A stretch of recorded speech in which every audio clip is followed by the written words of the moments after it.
I'm Pete Williams in for Gwen Ifill, and this is the Washington Week Extra. Hillary Clinton wasn't the only woman to make history on Election Day. Donald Trump's campaign manager, Kellyanne Conway, was the first female presidential campaign manager in American history. So, Jennifer, she was actually his third choice for the job, but what was the secret to her success? Well, she came in late. She came in mid-August, so she was only campaign manager for 2.5 months. And the original team had put in place the structure that actually was the one consistent strategy that was in place from the very beginning to the very end, and that was those made-for-TV rallies that were the vehicle for Donald Trump's message and really got him elected and created that electricity that got people to come to his rallies and go vote. But she actually she gets a lot of credit for doing one thing, which was figuring out how to manage Donald Trump. And the way she did it was by not necessarily just talking to him in person, but she would talk to him through the TV screen. So she would go and do these news interviews, and then she would, make these little subtle hints, suggesting things or saying, I think we should do this, or he doesn't, personally insult people. And so she would send him these little subtle messages via TV, and she acknowledged it much that she very often did that.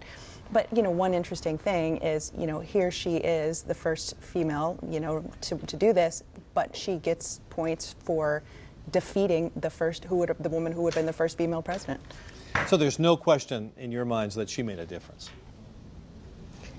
Is Kellyanne Conway? Yes. I suppose. I mean, she is campaign manager, but as you point out, she was the third campaign manager, and she came in August, and he was riding a wave, and it's hard to know how much any individual, an election like this, where the results were so shocking and it was such a change race, I think it's hard to know how much one person made a difference. She kept it from blowing up right at the end. Yeah, but she wasn't setting strategy, perhaps. I don't know. I mean, I think it's hard to say. But the trio that came in, Steve Bannon and Dave Bossie and Kellyanne Conway, right, worked better than previous iterations of his team.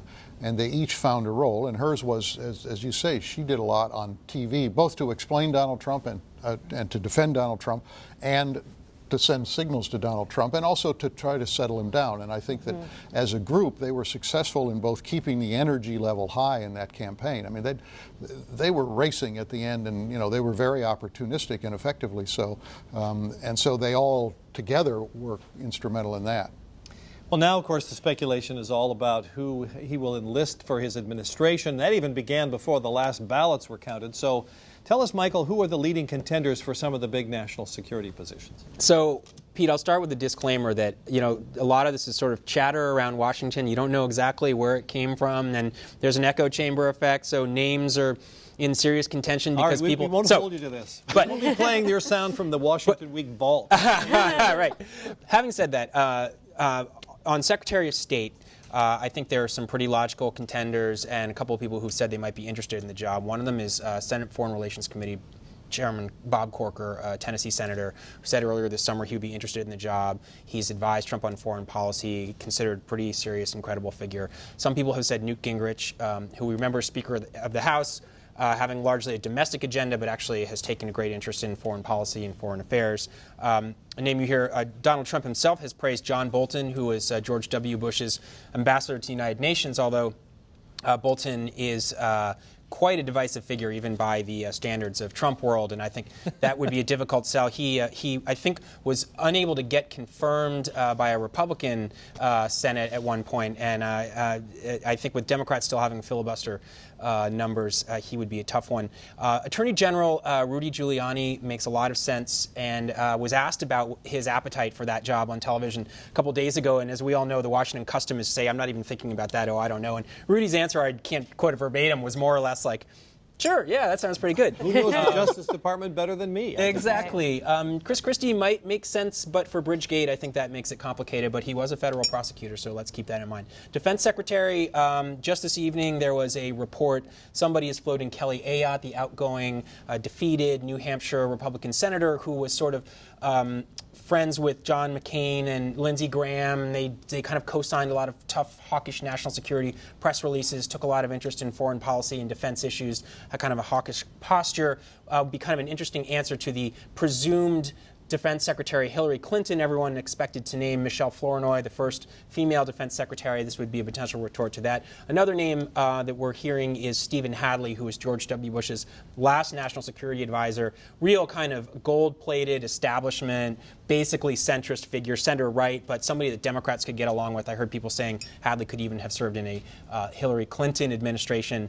And am I forgetting a slot, or that's a lot of ground to cover? Jeff Sessions. Jeff Sessions. Sorry. Jeff Sessions. National Security Advisor? Jeff Sessions is a possibility, a senator who provided Trump with a lot of advice, although does not have a deep background on foreign policy and foreign affairs. A National Security Advisor is a really important one. And by the way, with all of these appointments, you asked me during the show, what will Trump's foreign policy look like? The personnel will really send big messages about how serious he is about some of these things. National Security Advisor will be a big one. One name we hear is Michael Flynn, who was the former Defense Intelligence Agency director who advised Trump through the campaign, was potentially a running mate for him. Flynn has a lot of detractors, I think, even within the Republican Party. I think there are a lot of Republicans hoping he doesn't pick Flynn. I think Steve Hadley would be another potential candidate for that job, but Hadley has done it before, so he may feel like he's been there and done that.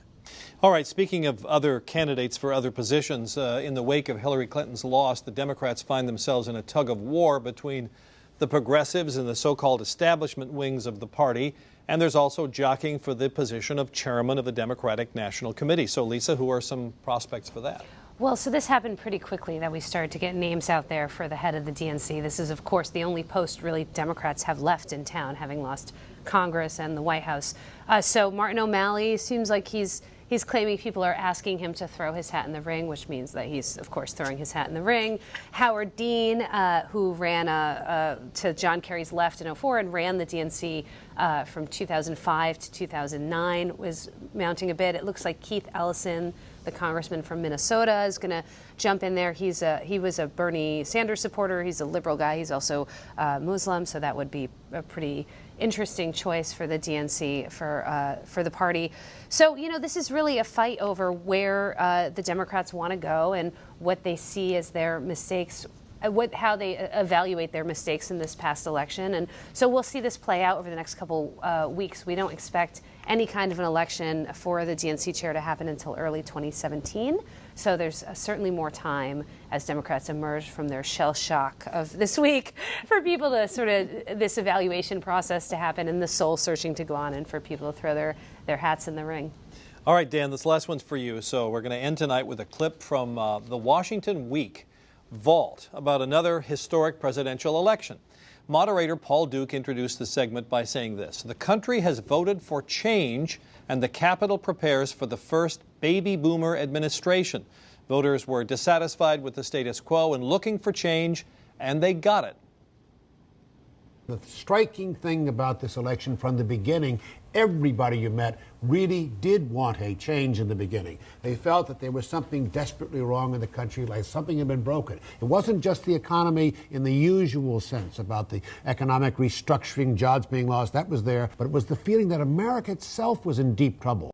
Something was larger than politics. It had nothing to do with Republicans, Democrats, liberals, conservatives, northern or southern. They really did want to change. The second element in the election was the fact that when they started this year, they were so cynical about the process that they didn't believe it might happen. So that clip is from November 1992. So, Dan, what strikes you about that? Haynes Johnson was a very smart analyst, I would say, of what went on in that campaign. I mean, he's absolutely right about that campaign. I think what's different from that one to this one is, in a sense, the order of magnitude of the shock of what happened. I mean, by the end of that campaign, it was clear Bill Clinton was going to be the new president and George H.W. Bush was going to be driven out of the White House. But this one had a much more of a sense of a populist revolt and a question about what it really means for Washington. I mean, Bill Clinton did a brilliant job of redefining the Democratic Party in that 1992 campaign to make the party acceptable to voters who had abandoned them during the Reagan era. But what we've got this time is, and he was very well connected. I mean, he was connected everywhere. You've got Donald Trump, who is a true outsider. Bill Clinton was a governor of Arkansas, but in many ways he had a kind of an insider quality. It's totally different with Donald Trump, and I think that makes the question of what happens now much, much different. All right, thank you. Thank you all very much. And you can see that entire clip, by the way, from the 1992 election on the website. And while you're there, take the Washington Weekly News Quiz to test your knowledge. I'm Pete Williams. See you on the next edition of the Washington Week Extra.